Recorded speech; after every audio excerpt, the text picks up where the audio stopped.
This strange spinning contraption is called a Thurmatrope, and it's an optical illusion toy.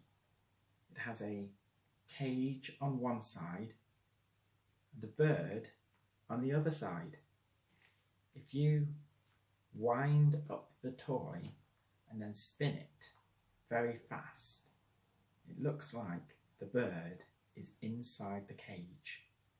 It's a little bit like a flick book, but with only 2 pictures.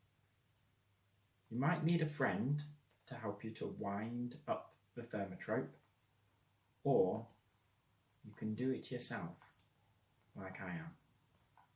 Once it's all wound up, all you need to do is let go and see if you can spot the bird inside the cage.